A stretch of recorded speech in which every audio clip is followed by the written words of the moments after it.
Vous écoutez Le Trèfle, le podcast francophone des Boston Celtics.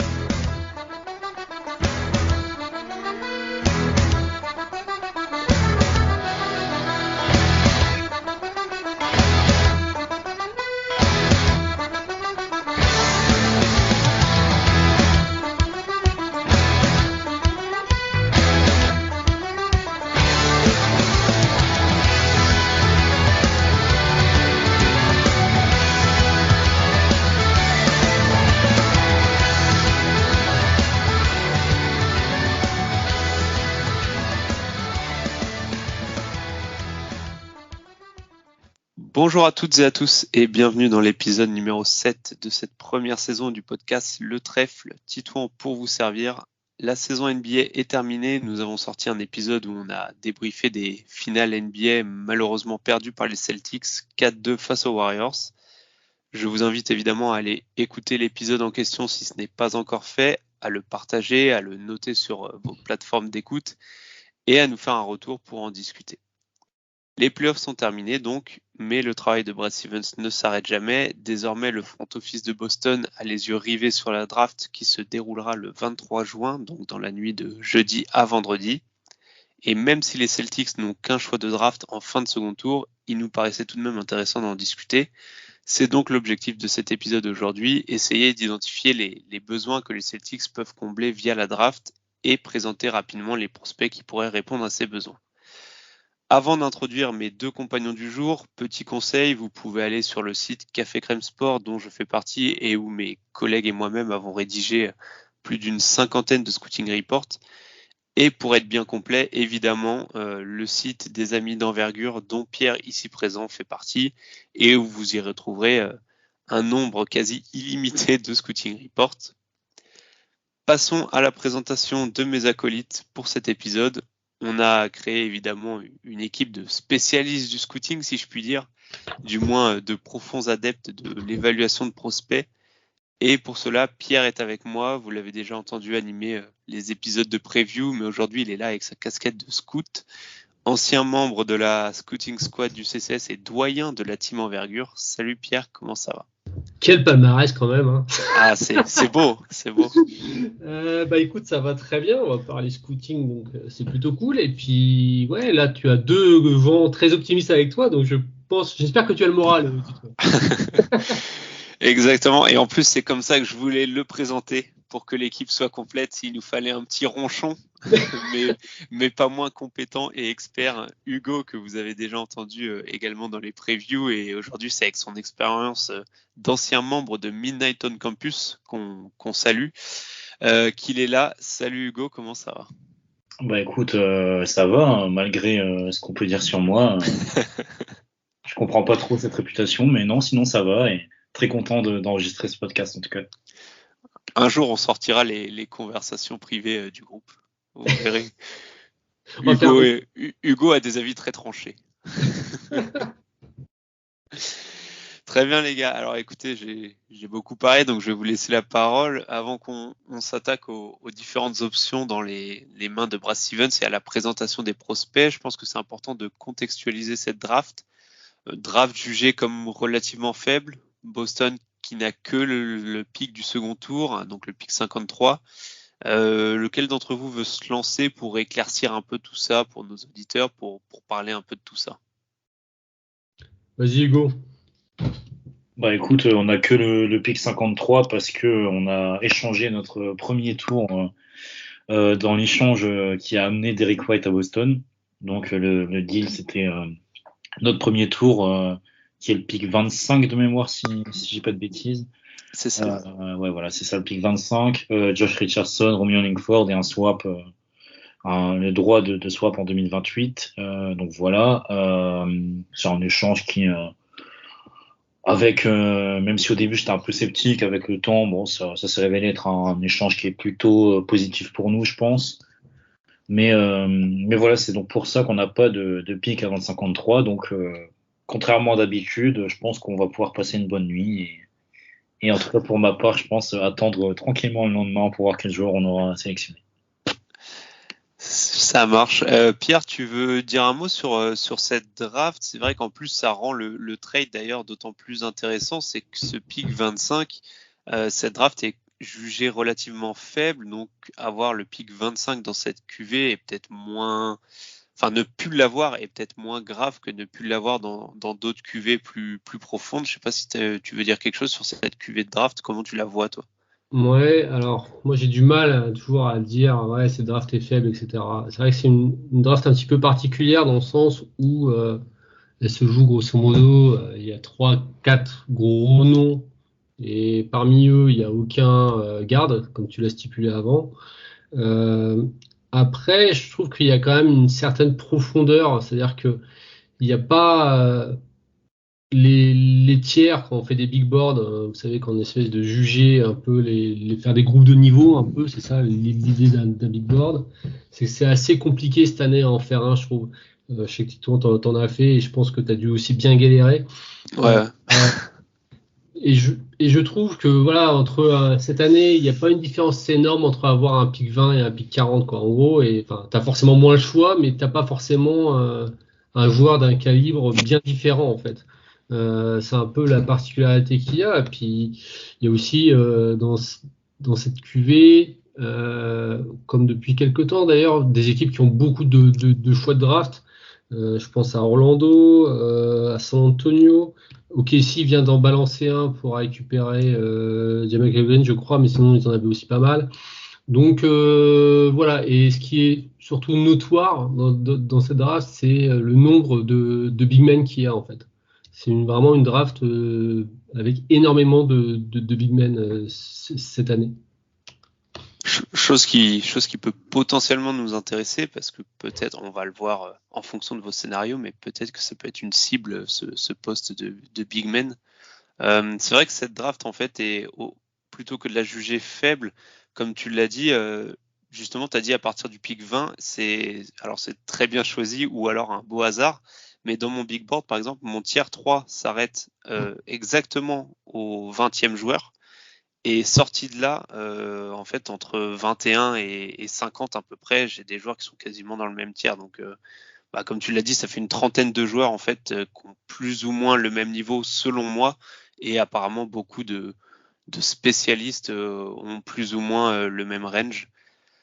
Alors, Mais rentrons d'ailleurs, dans... on peut Ouais. même aller plus loin en fait, parce que quand tu regardes les mock drafts, surtout les mock drafts du second tour, tu as une panoplie selon les mocks, un gars peut être 31 comme il peut être 58. Et C'est-à-dire parfois undrafted. ouais, voilà, c'est ça. Donc, Ouais. c'est vraiment je trouve une cuvée qui est assez difficile à lire en tout cas. Mais en fait, ça peut s'expliquer aussi parce que c'est des gamins qui ont été impactés par le Covid. Et donc, forcément, ils ont perdu, entre guillemets, enfin, du temps avec les saisons qui ont été soit écourtées, soit carrément annulées, etc. Donc, c'est des gamins qui sont moins prêts que ce qu'ils auraient dû être, en fait. Donc, ça c'est un peu, entre guillemets, la génération Covid sacrifiée des prospects, quoi. C'est ça. Et par contre, la bonne nouvelle, on va dire, dans ce genre de draft, c'est que du coup, avec un espèce de range comme ça de joueurs qui se valent, c'est-à-dire qu'il y en a qui vont être pris beaucoup plus haut que ce qu'ils vont valoir en fait dans la réalité à terme. Et à l'inverse, par contre, il y a moyen de faire des bonnes affaires avec un gars qui a chuté et qui au final se retrouve être plus intéressant que ce que sa position à la draft aurait pu laisser penser. Et c'est donc peut-être là, on ne sait pas, que les Celtics pourraient faire la bonne affaire. Justement, rentrons dans le gros du sujet maintenant, épisode un peu particulier par rapport à ce qui peut se faire d'habitude sur le sujet. On a décidé d'étudier 3 scénarios.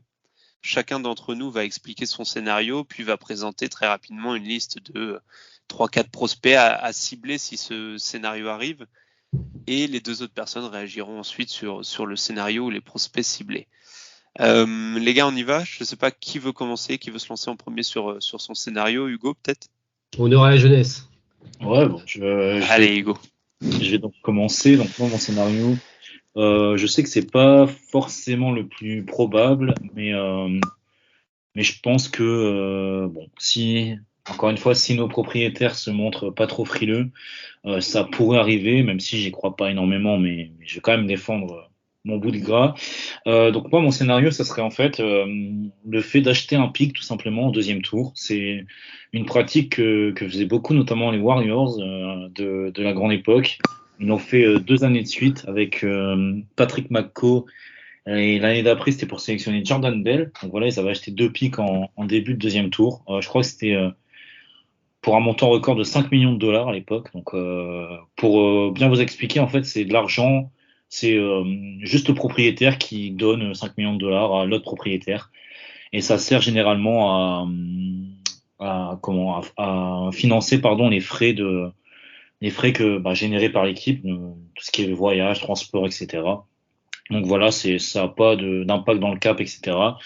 Donc pourquoi pas, si les propriétaires se montrent pas trop frileux, qu'il y a un joueur intéressant qui est disponible surtout en début de deuxième tour, pourquoi pas acheter un pick, je sais pas, dans le range peut-être entre 35 et 40 par exemple. Et justement, dans ce range-là, j'ai plusieurs joueurs qui peuvent être intéressants. Donc moi, ce que j'aimerais surtout qu'on draft, ce serait un pivot un peu rim runner, parce que déjà, il y a les incertitudes avec notre ami Robert Williams sur sa santé, même si on a vu sur la fin des playoffs et notamment sur les derniers matchs que ça allait beaucoup mieux. Mais voilà, il y a quand même une petite incertitude qui demeure. Donc j'aimerais bien avoir un rim runner supplémentaire à développer en sortie de banc. Donc il y a plusieurs profils que j'aime bien. Je vais commencer avec peut-être mon préféré, c'est quasiment mon joueur préféré de la draft. C'est Jalen Williams, donc l'intérieur d'Arkansas. Qui est sophomore, donc il a fait 2 ans de fac. Je l'ai trouvé excellent justement cette année. Déjà l'année dernière, j'aimais bien en fait à chaque fois que je regardais Arkansas, notamment pour voir Moses Moody, je voyais cet intérieur bon passeur, assez mobile, etc. Évoluer.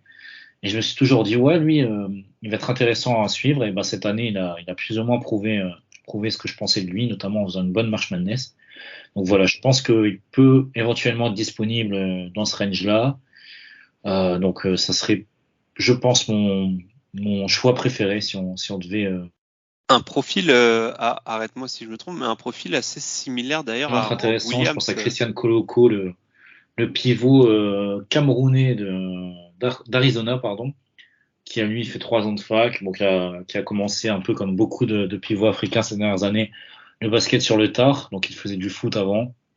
Voilà, c'est un profil un peu différent de Jalen Williams, pardon. Lui, il fait 2m13 et il fait quasiment 2m30 d'envergure. Donc voilà, c'est un beau bébé.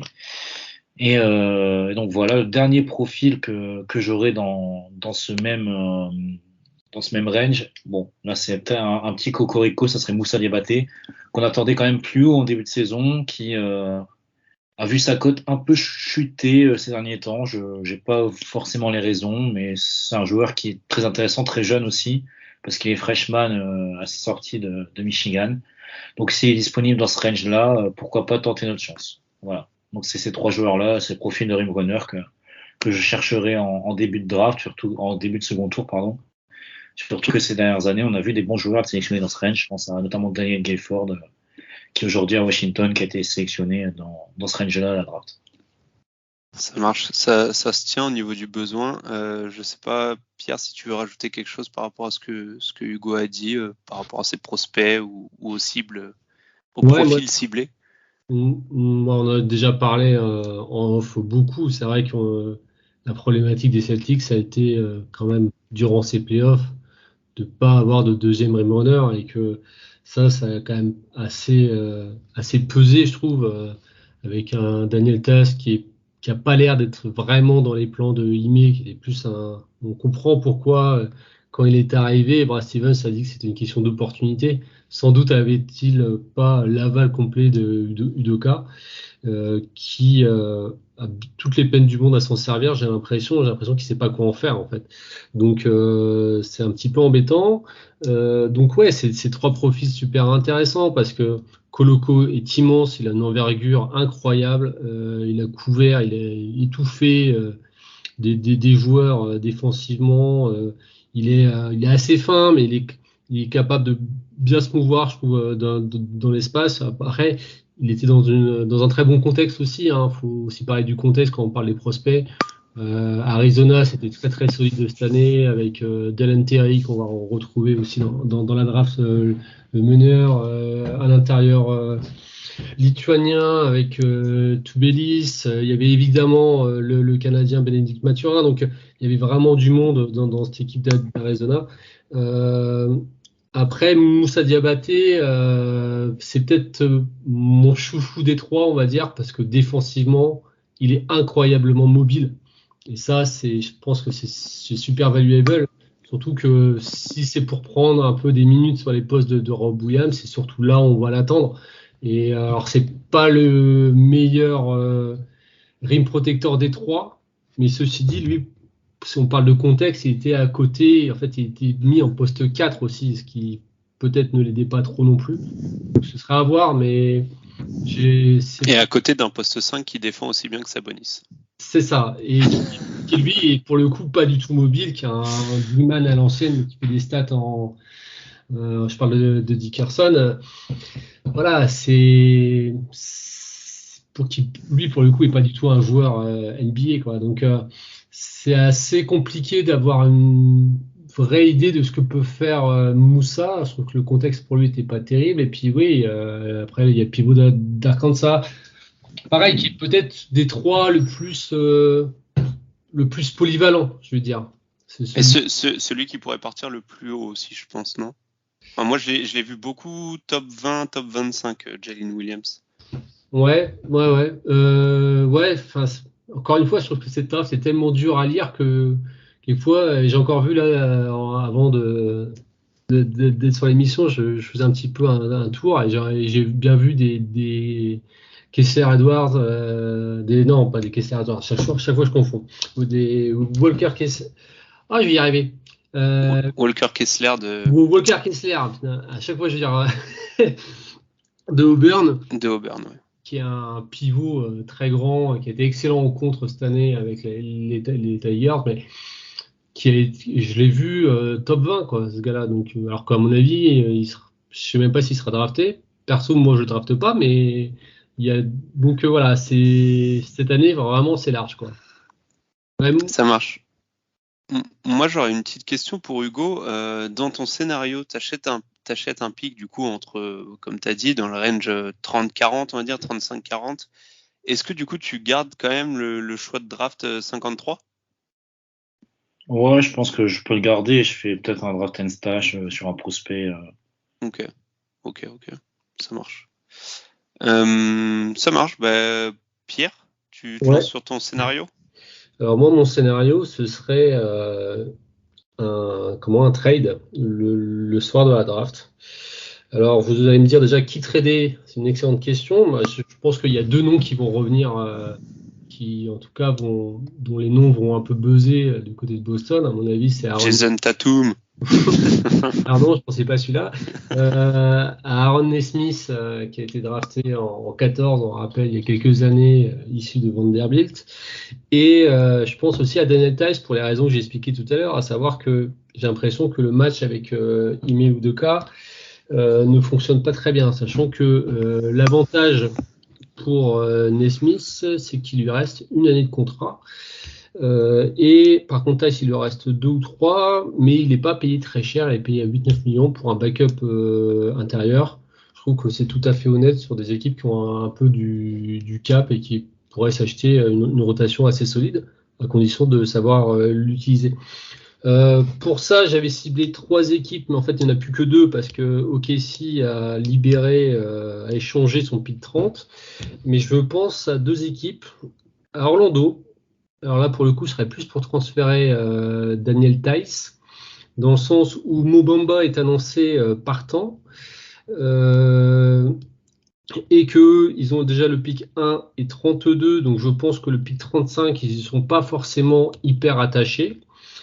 Et l'autre scénario, c'est avec les Spurs, encore eux, qui ont aussi une tripotée cette année de pick, si je dis pas de bêtises, le 9, le 20, le 25 et le 38.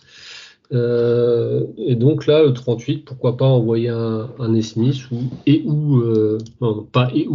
Tice.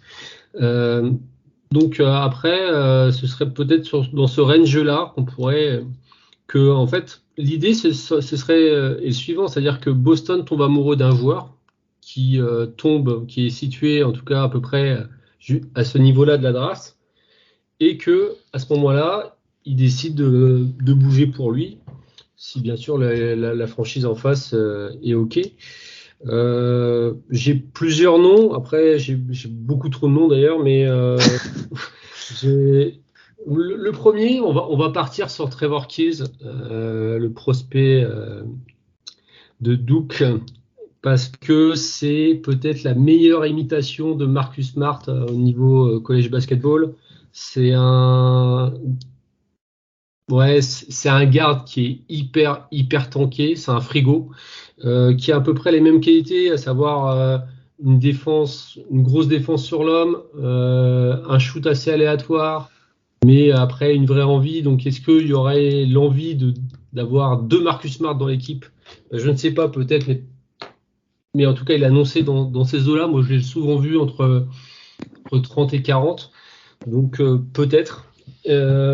Après, si on part sur un ailier, je vais plutôt aller du côté de l'Italie avec Gabriele Procida, qui est Je croyais que tu allais me dire avec Paolo Banchero. Non, il sera malheureusement déjà pris, mais sait-on jamais, s'il est là, je veux bien qu'on fasse le move, il n'y a pas de problème. Il y a peu de chance. Gabriel Procida, qui a un ailier qui est plutôt athlétique, je trouve, bien plus qu'il n'est, enfin, plus que ce qu'on a comme image du prospect européen en tout cas. Fort shooter, très fort shooter, une belle intelligence de jeu, un petit peu léger en défense, mais franchement des vraies qualités athlétiques.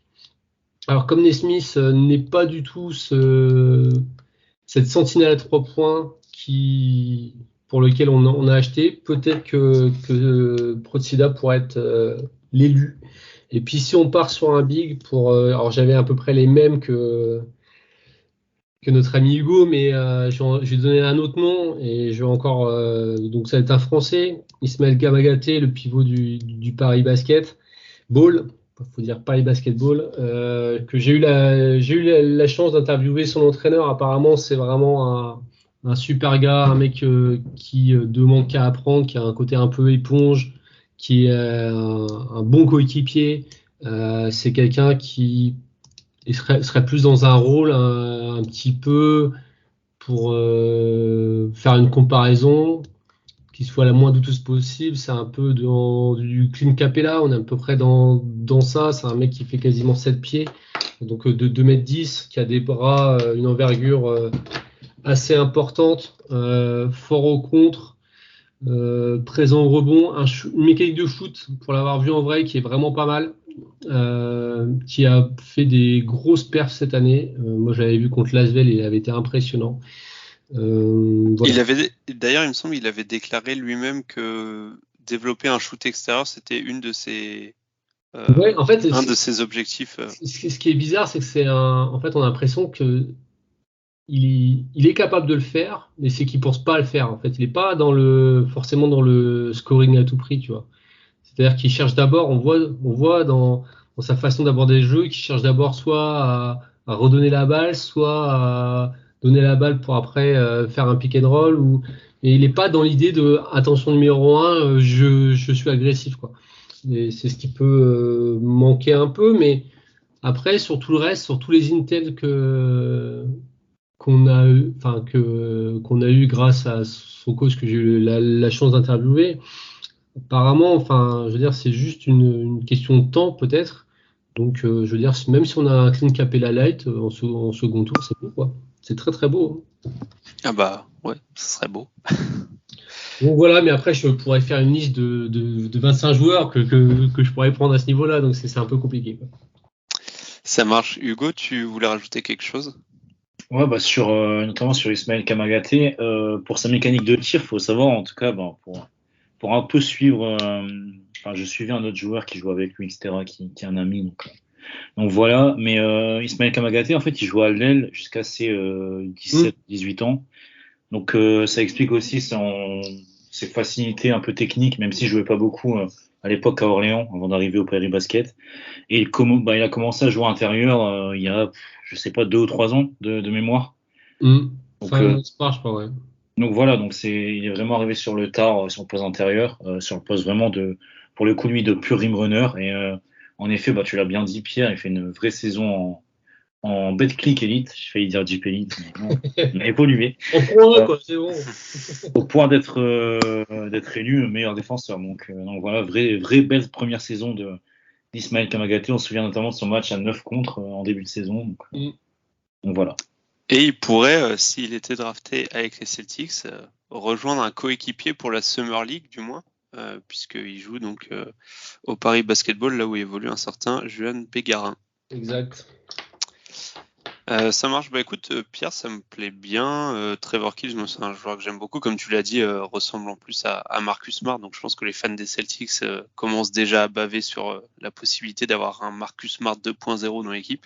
Moi, je trouve la comparaison avec Marcus Smart entendable. Et moi, je trouve qu'il me fait aussi beaucoup penser à Lugensdort. Ouais. Je trouve qu'il y a un petit mélange des deux. Son côté un peu tanké. Physiquement, ouais, il y avait peut-être même plus de Lugensdort que de parce que Marcus Smart. On rappelle quand il est arrivé, il n'y avait pas que du muscle, quoi, pour être de mesure. Donc voilà, il y a un côté très très tanké qui est super impressionnant, quoi. Ouais, Hugo. Non, juste pour revenir très rapidement, parce que je vais m'en vouloir si j'en parle pas.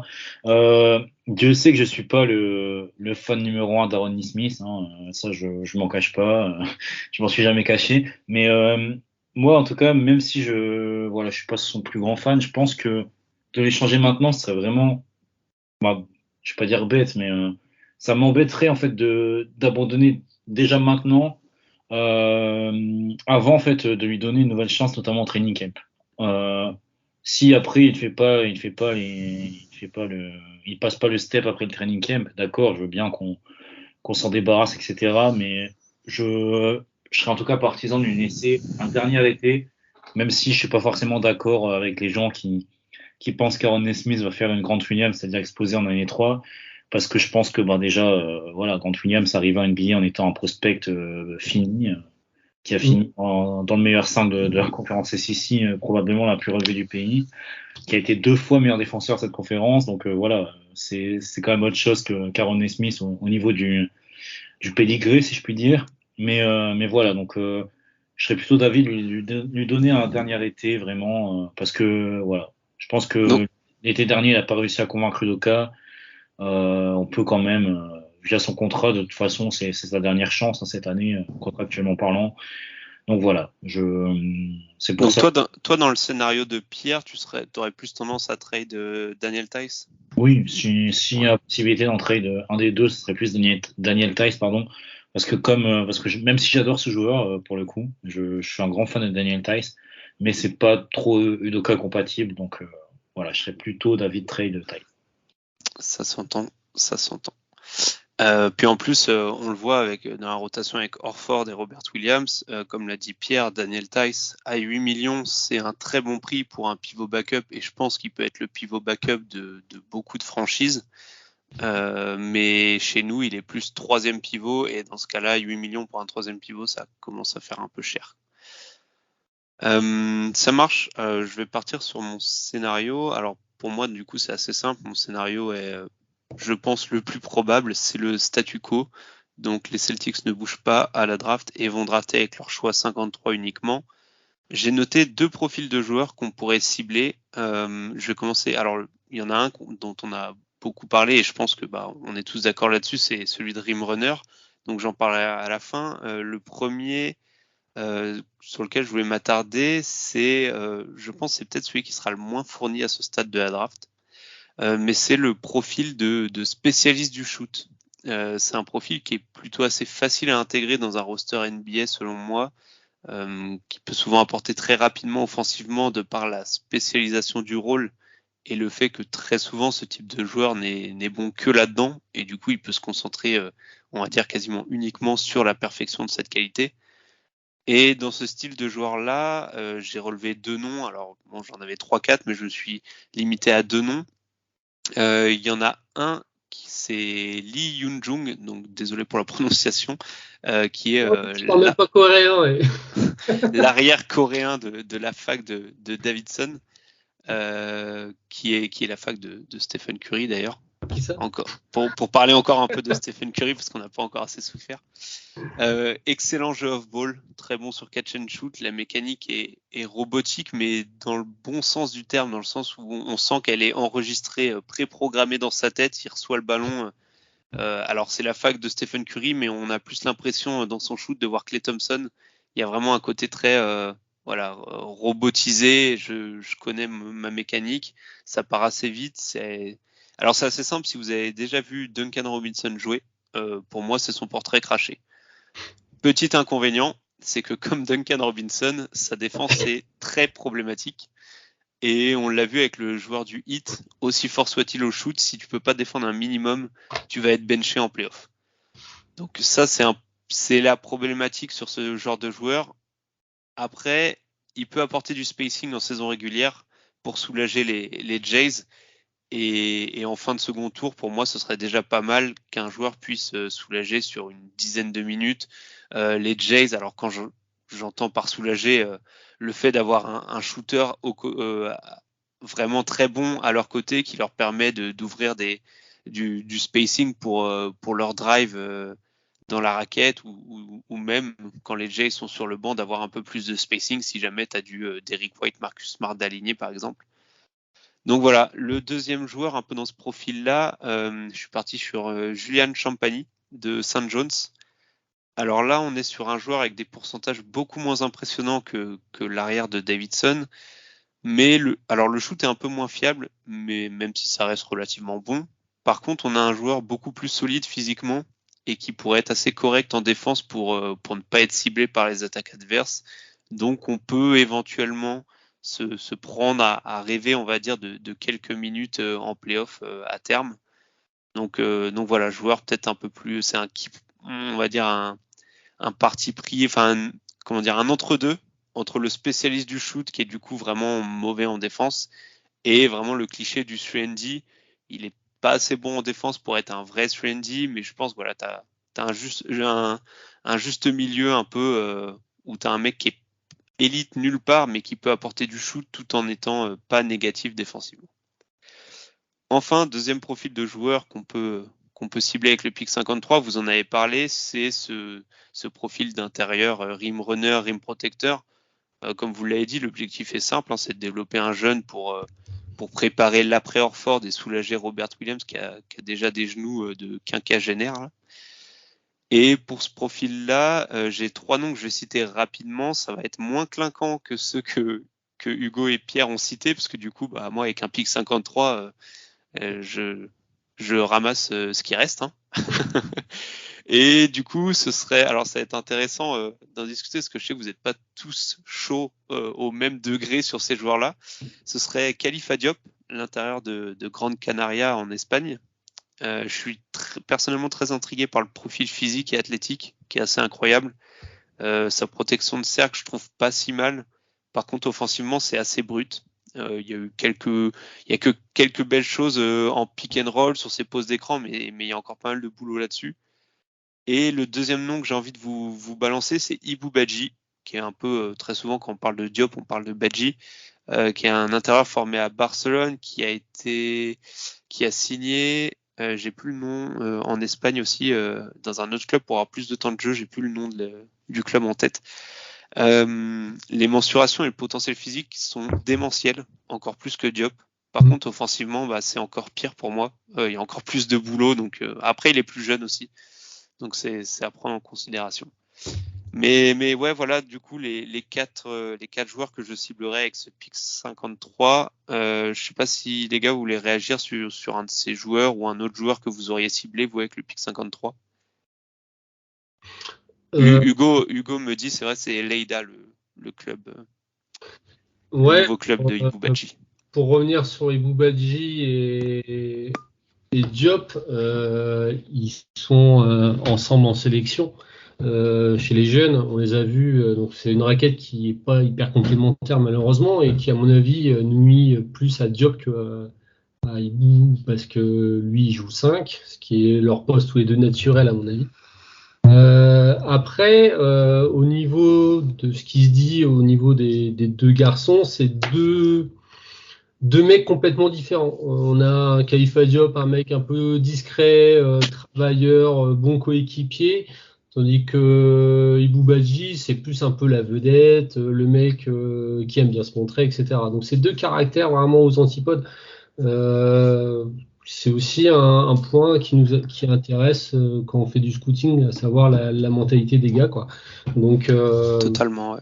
donc voilà, mais c'est vrai qu'au niveau après monstre physique, Ibou Badji il est hors norme, on va être honnête. Mais s'il est annoncé en fin de draft, c'est qu'il y a une raison, quoi.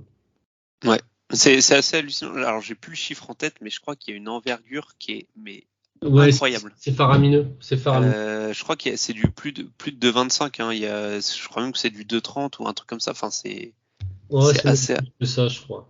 Honnêtement, je crois que c'est même plus. Envergure donne 2,34. Après, je sais Ouais. pas si ça a évolué. 2,34. Wow. Je sais pas si on réalise, c'est hallucinant. C'est combien l'envergure de Rudy Gobert, par curiosité? C'est quelque chose. C'est pas 2,27, 2,28? Je crois que c'est moins. Ça va être 2,30, 2,29 peut-être. Ouais, un C'est truc comme ça. c'est hallucinant.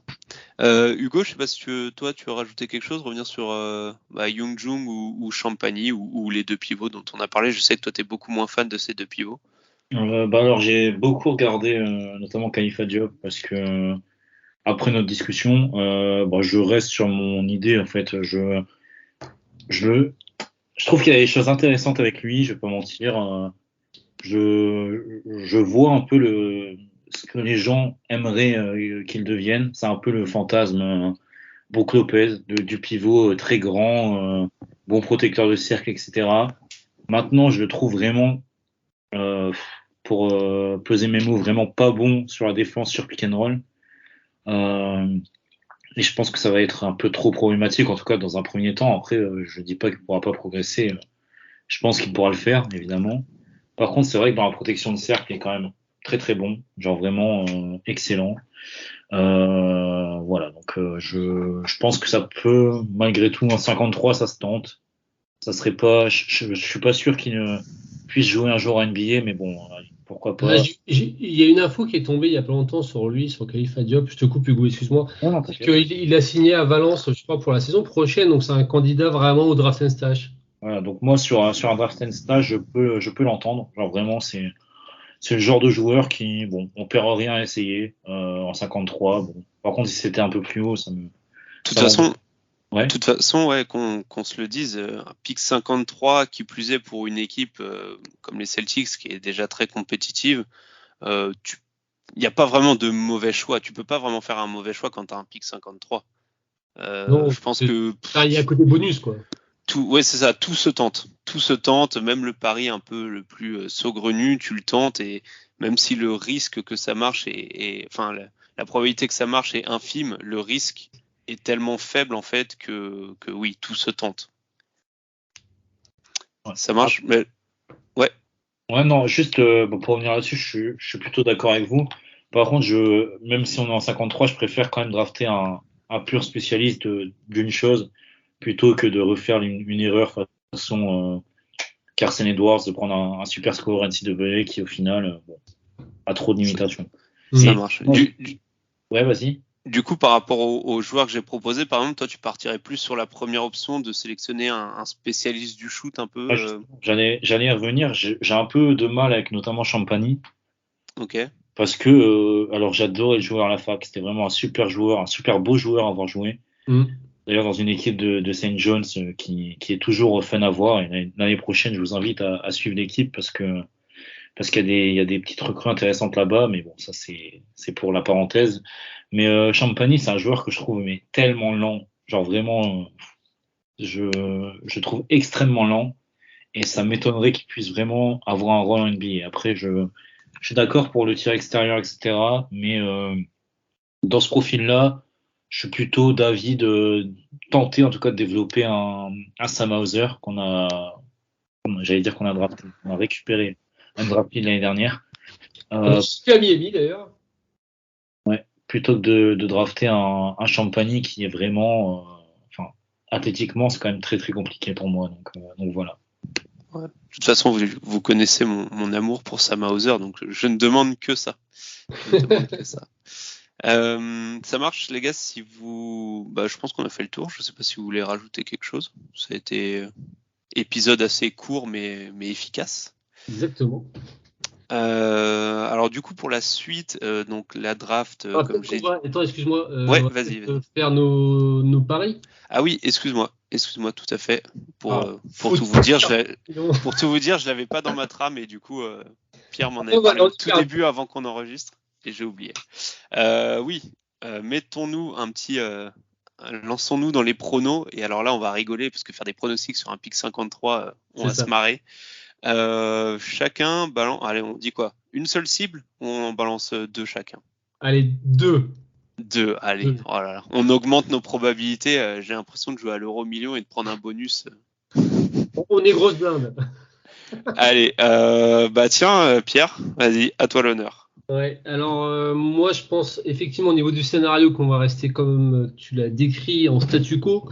Et je mettrai très peu d'argent, mais un petit peu quand même, sur deux joueurs qui sont plutôt des plug and play, donc c'est-à-dire plutôt ready pour jouer, qui sont deux shooters, profil 3&D.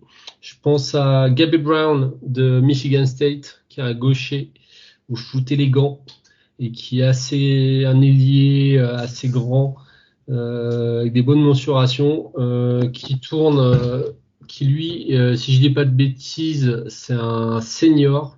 Il tourne à 38% à 3 points en carrière. Donc c'est le genre de profil que tu peux récupérer en fin de draft comme ça et qui, de toute façon, ne peut pas trop se développer parce que je pense qu'il a déjà quasiment 23 ans. Et puis l'autre nom, c'est Lester Quinones de Memphis. Si vous regardez des highlights de lui, vous verrez à quel point il porte bien le short moulant. C'est incroyable. C'est sa seule qualité, je tiens à le dire. Il a un shoot quand même qui est pas dégueu. Il défend pas trop mal. Et en fait, je pars sur ces deux joueurs-là pour l'unique et bonne raison que je sais qu'ils ont un workout à Boston. Donc voilà, je pense que si ça reste en statu quo, tu récupères un de ces gars-là, t'es pas mécontent. Ça marche. Hugo, tu te lancerais sur quoi, toi? Si tu devais parier ta maison. Honnêtement, je parierais pas ma maison sur ça. Donc. Non, mais honnêtement, j'ai pas trop d'idées. Je vais prendre un petit risque. Je vais espérer que ce monsieur tombe un petit peu, mais j'y crois pas grandement. Je vais dire Max Christie, donc de Michigan State, Ouais.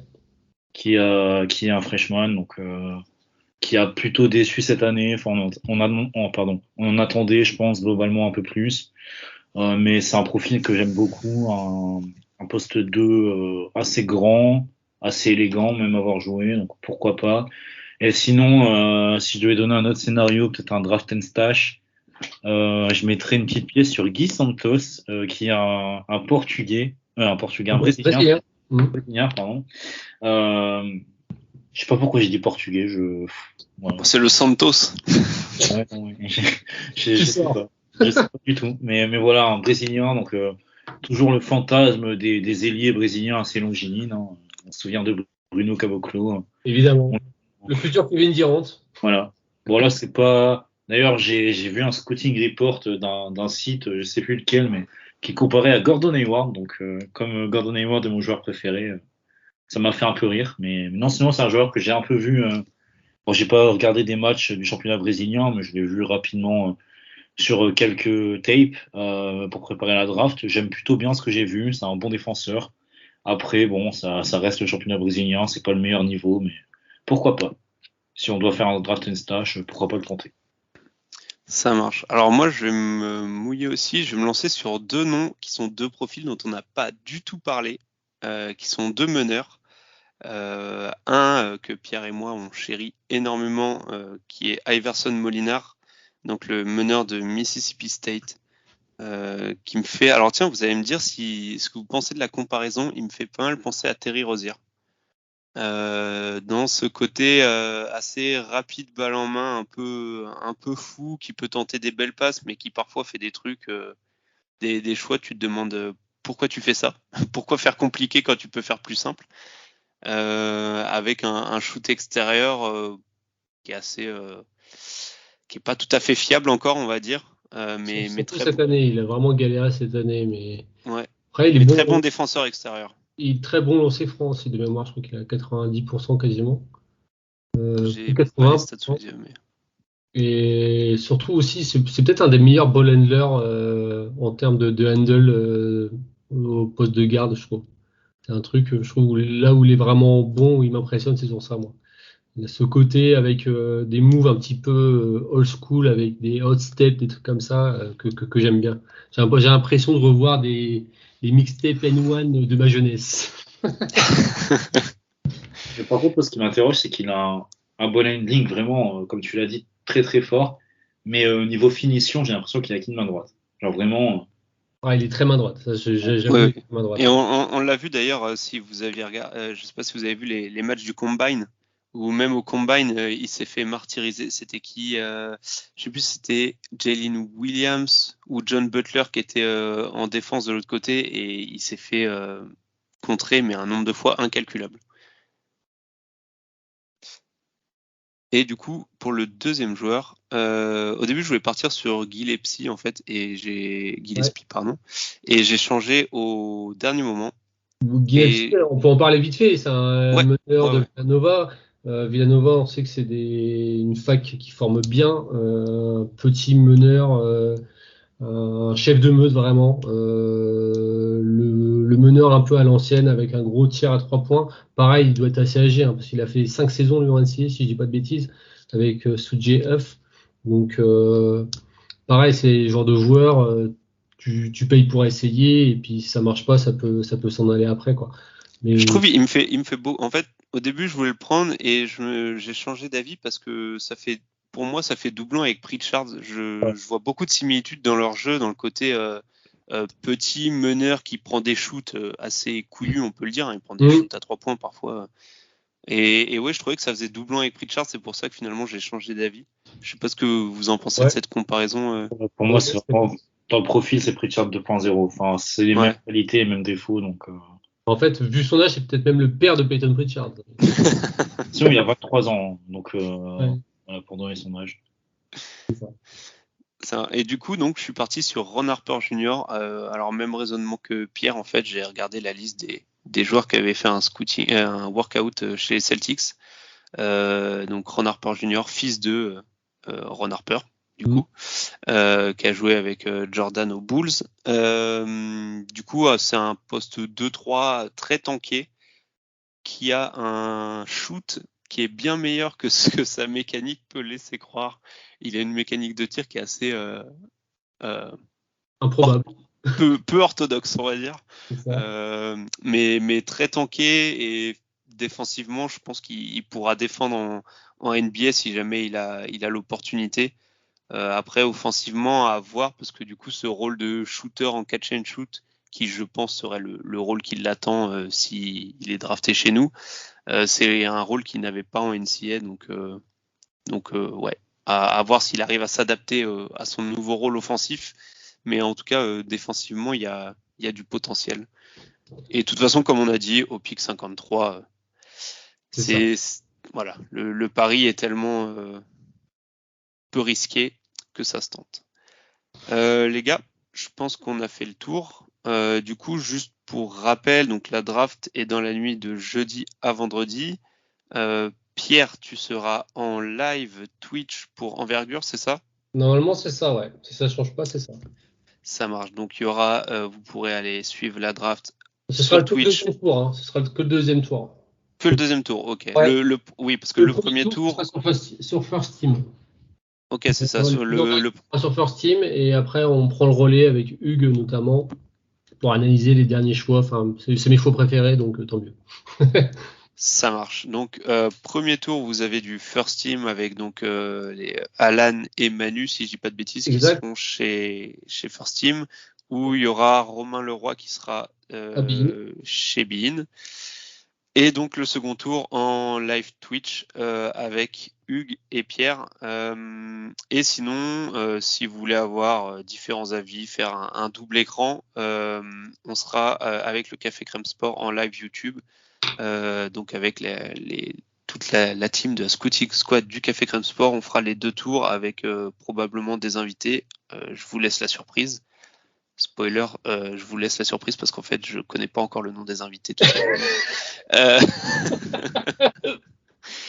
Donc voilà. C'est pour tout le monde, c'est ça qui est bien. Voilà, ça c'est pour la draft. Sinon, en ce qui nous concerne, donc le trèfle, épisode sur un débrief global de toute la saison qui arrivera, je pense, assez rapidement après la draft. Et on enchaînera avec un épisode sur la projection pour l'intersaison. Donc voir les besoins pour la free agency.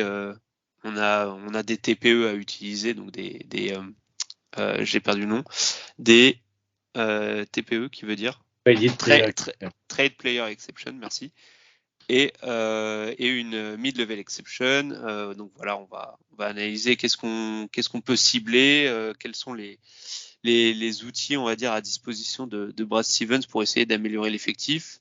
Et dans l'été, pendant l'intersaison, on sortira peut-être des petites surprises, des petits hors-série en fonction des dispos de chacun et des idées qu'on aura. On vous réserve quelques petits trucs. Et puis selon l'actualité aussi, sans doute, parce que si jamais il y a un trade, on vous laissera pas tout seul, bien sûr. On essaiera d'analyser avec notre optimisme légendaire pourquoi on s'est fait avoir, quoi. On vous dira exactement. Pourquoi on a réussi à avoir Bradley Beal contre Al Horford et que c'est quand même un mauvais choix. Donc, on vous laissera pas tout seul, c'est sûr. Hugo, Pierre, merci de m'avoir rejoint et d'avoir fait part de votre expertise. Et je vous dis à la prochaine, du coup. Et à la prochaine. Bye bye la Six Nation. Allez, ciao. Bye bye. About a 2-second difference between the shot clock and game clock.